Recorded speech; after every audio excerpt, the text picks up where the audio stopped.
네, 귀한 하루 주셨습니다. 할렐루야 샬롬 하고 우리 인사합니다. 할렐루야 샬롬 샬롬 샬롬 샬롬 샬롬 샬롬. 하나님 사랑합니다. 여러분 주 안에서 사랑합니다.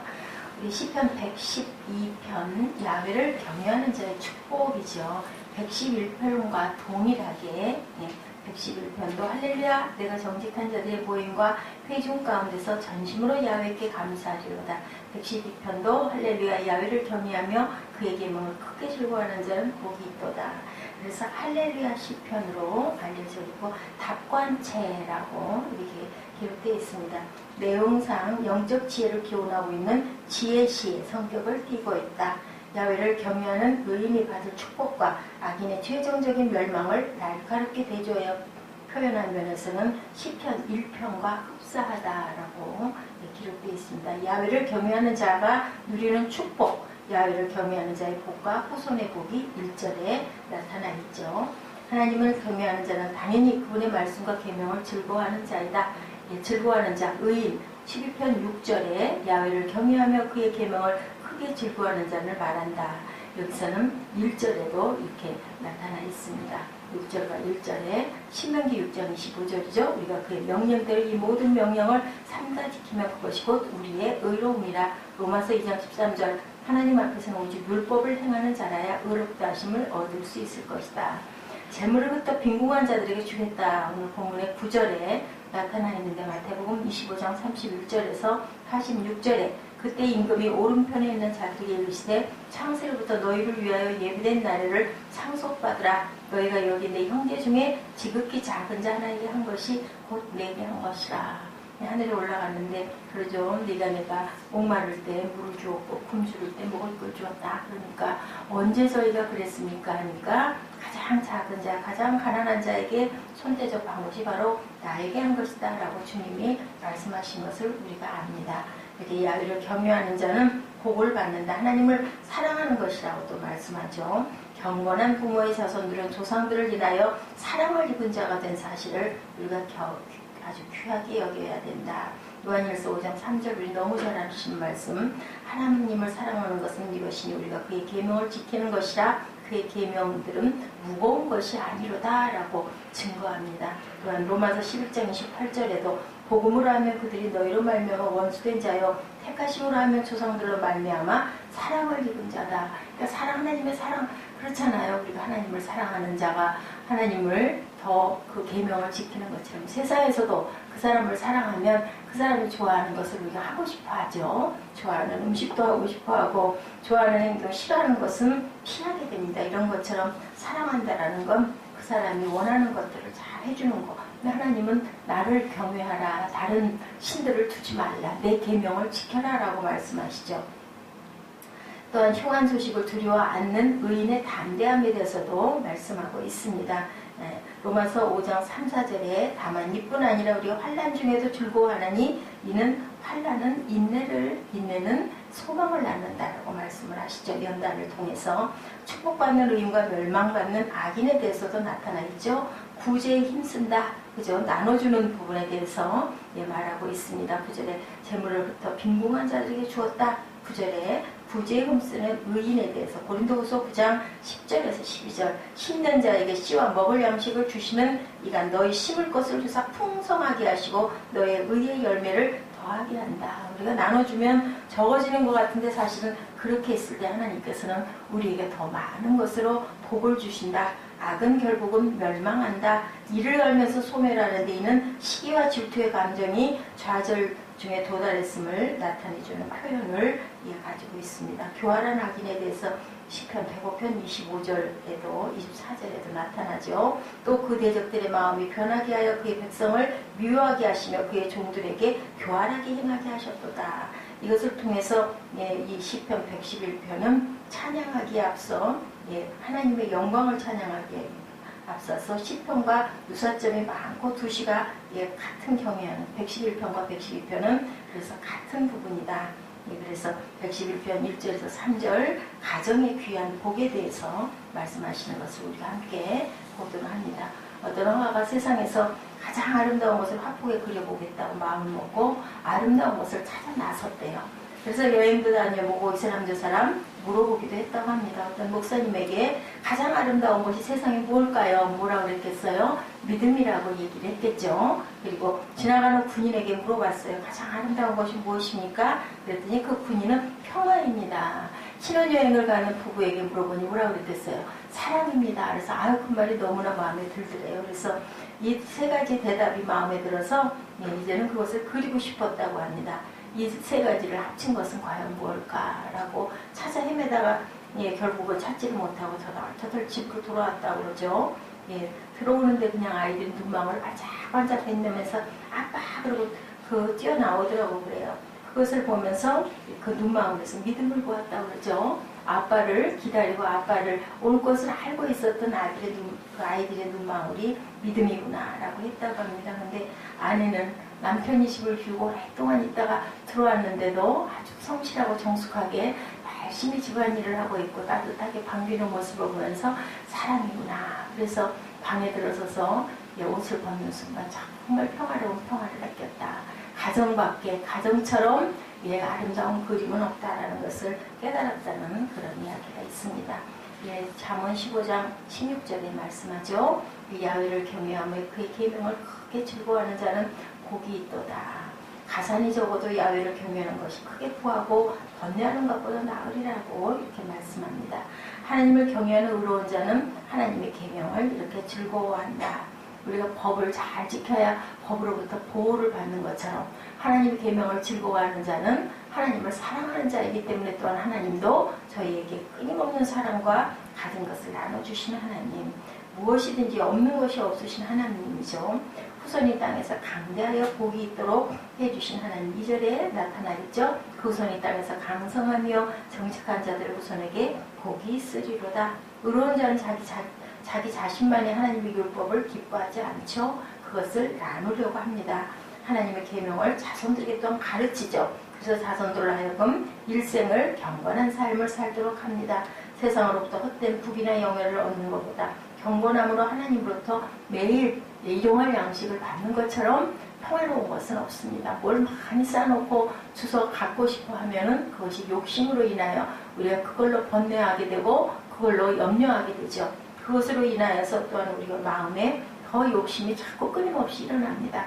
그것보다는 매일매일 먹을 게 분명하게 하나님이 주시는데 뭐 이틀분 사흘분이 안 있으면 어때요? 그죠? 그걸 미리 염려하는 것 자체가 우리가 하나님을 앞서가는 것이다라는 거죠.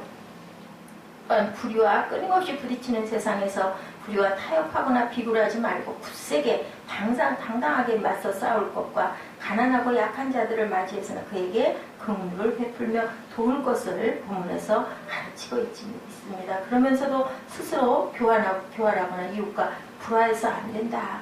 악인은 이를 보고 한탄하여 이를 간다. 이것은 바로 뭐라고요? 시기와 질투와 분냄을 나타내고 있죠.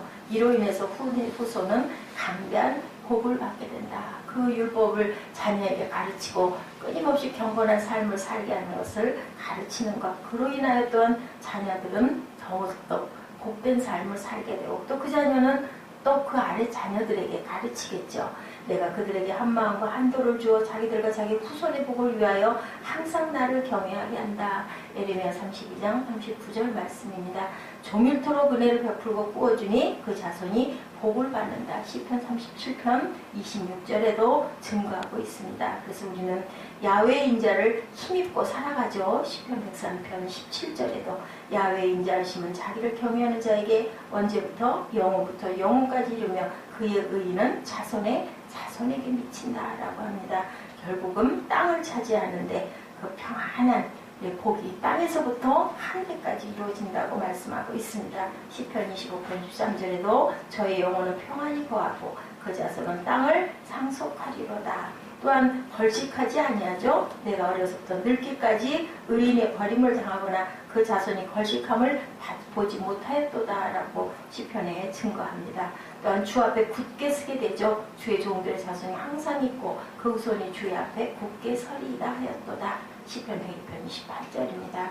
구원을 얻죠. 악인은 피차 손을 잡을지라도 벌을 면치 못할 것이나 의인의 자손은 구원을 얻으리라. 잠언 11편 21절입니다.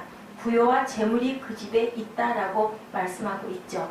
104편 24절에도 야훼여 주의 하신 일이 어찌 그리 많은지요 주께서 지혜로 저희를 다 지으셨으니 주의 부요가 땅에 가득하니이다.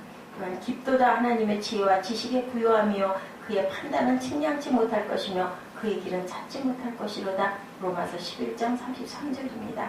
그리스도의 가난은 성도를 부요케 합니다. 부요한 자로서 가난하게 되심은 바로 우리를 부요케 하기 위해서 주님께서 가난하게 오셨습니다. 우리 주 예수 그리스도의 은혜를 너희가 알거니와 부요하신 자로서 너희를 위하여 가난하게 되심은 그의 가난함을 인하여 너희로 부요케 하려 함이라. 고린도후서 8장 9절입니다. 이로 인하여 믿음에 부요케 된 그리스도인들은 말씀하죠. 야고보서 2장 5절이죠. 내 사랑하는 형제들아 들을지어다. 하나님의 세상에 대하여는 가난한 자를 택하시어 믿음에 부요하게 하시고 자기를 사랑하는 자들에게 약속하신 나라를 유업으로 받게 아니하셨느냐. 맞죠? 그렇게 하셨습니다. 부요와 재물이 주는 유익에 대해서 말씀하시는데 그것이 바로 즐거움의 근원이 된다. 거기 곧 너희 하나님 야훼 앞에서 먹고 너희 하나님 야훼께서 너희 손으로 수고한 일에 복 주심을 인하여 너희와 너희 가족이 즐거워할지로다. 신명기 12장 7절입니다.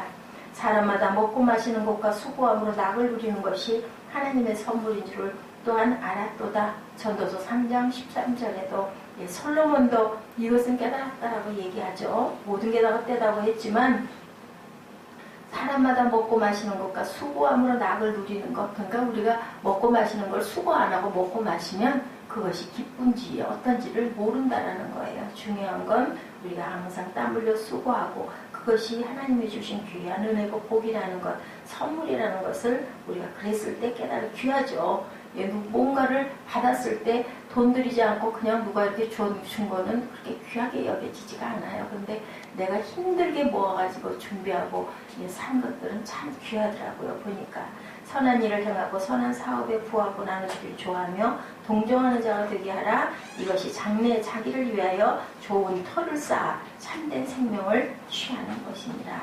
디모데전서 6장 18, 19절에도 증거합니다. 그리고 그 의가 영원히 있을 것이라고 또한 말씀하시죠. 의로운 자가 하나님으로부터 부요의 복을 받는다는 것, 결국은 의로운 자가 받는 복에만 주목하는 것이 아니라 복받은 후에도 여전히 의로운 자는 의를 행한다는 것이 성경 전체의 주장이고 또한 이 112편에도 그렇게 말씀하고 있습니다.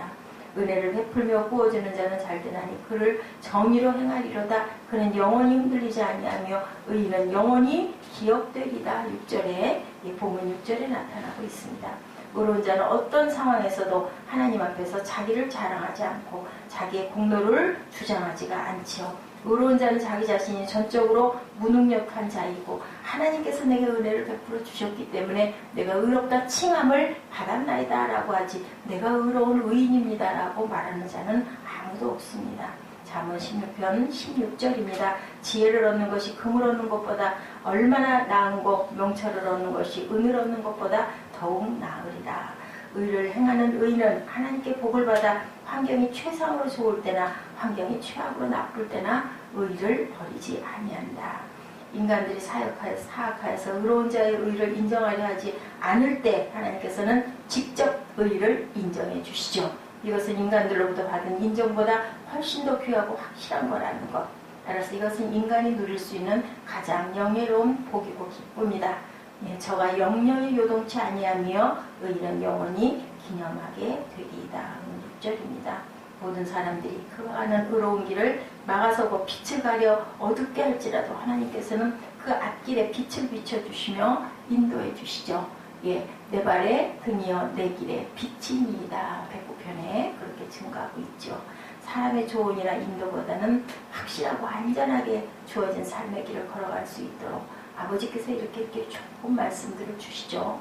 가정이라는 것은 아까 화가가 그렇게 처자임에다가 돌아오니 아이들의 반짝반짝한 그 눈빛에서 아빠를 신뢰하는 그 믿음, 그리고 기다렸던 믿음, 그리고 가정을 지키고 또한 화목하게 아이들을 잘 기르고 있던 그 아내의 모습에서 사랑을 발견하고 그랬을 때 화평이 내게 임했다라는 것처럼 아버지께서 주신 최고의 아름다움의 선물이 바로 가정이고 부부라는 것을 우리가 깊이 깨달고 돈을 많이 벌고 성공하고 그죠? 내가 명예가 올라가는 것보다 가정을 잘 다스리고 가정을 기뻐할 수 있는 저와 여러분 되셔서 하나님의 그 귀한 선물로 빛으로 세상을 드러내고 또한 그 가정이 또한 그 가정이 가정에서 가정을 이루어서 그것으로 하나님을 예배하는 귀한 하나님의 교회를 세워나가는 것처럼 복된 삶이 없다라는 것, 최고로 대접을 받을 수 있는 곳, 알아주고 용서해주는 곳, 많은 사람이 도우려고 기다리는 곳, 작은 천국이 우리의 가정이라는 것을 믿고 귀하게 또 몇 달 있으면 이제 또 가정의 달이 또 돌아오죠. 후손이 강대하고 복을 누리게 하는 것, 부유와 재물로 함께하는 것, 이것이 바로 하나님께서 주시는 큰 복이라는 것을 깨닫고 우리가 감사하면서 내 가장 작은 것을 소중히 할 줄 아는 그러한 하나님의 귀한 자녀들, 그 의가 영원히 빛나게 하며 생명의 면류관을 받는 그런 가정 되시기를 주님의 이름으로 축복합니다. 기도하시겠습니다.